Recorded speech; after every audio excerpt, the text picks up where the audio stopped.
So the story of the Country Perogy shop goes back over 40 years. It started in Steinbach in 1989. Tim and Brenda Penner brought it here to Kleefeld.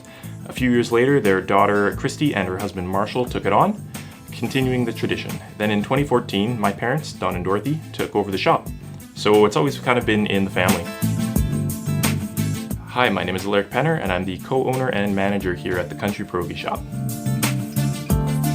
We make the dough out of all ingredients that you find in your home. There's no crazy, stuff that you'd see in a factory that comes in vats. It's all just, flour, egg, water, oil, stuff like that. Very simple. We try and source as many local ingredients as possible, and we make homemade pierogies.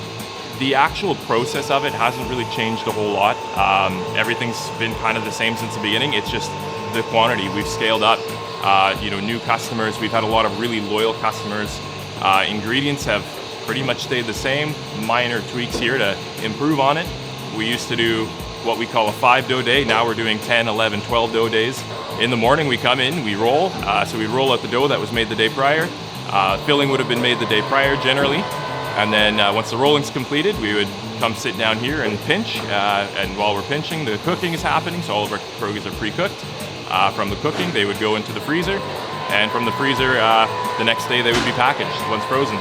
If there's deliveries, depending on if we're doing local deliveries or further out like Winnipeg, Morden, Winkler, fundraisers, I might be out doing that.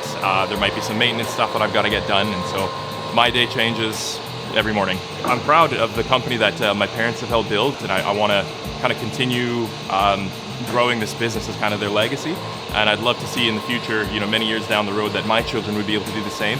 I love talking with people from the area that know our product, know our pierogies, that say, yeah, I wouldn't buy any other pierogies. People drive out from Winnipeg and even further, come in and buy our product. And one of my go-tos would be the 3 cheese. So it's 3 cheese and spinach. It's just a twist on the classic cottage cheese. Just adds in the mozza and the cheddar and some spinach. An amazing pierogi. I think it's very underappreciated. Not a lot of people know about it. But then our Mexican, I love it's got a little bit of a spice and just a unique flavor. It's not like your potato or cottage cheese pierogies. It's different and it's fantastic. I grew up in Kleefeld. I was going to the Honey Festival with friends of mine. We'd hop on our bikes and we would bike over to the pancake breakfast, and we'd go to, we'd do the rock climbing. There's paintball for years. I loved it when they had they would have the fire trucks come by and they'd hose everybody down with water and stuff like that. I've been going there for years. It's been a lot of fun. It's great for the kids in the community. The parade has been fantastic, and it's just a cool way to get everybody in the surrounding area to come to Kleefeld, check out what we have to offer. It's just been a really cool event, and I love going.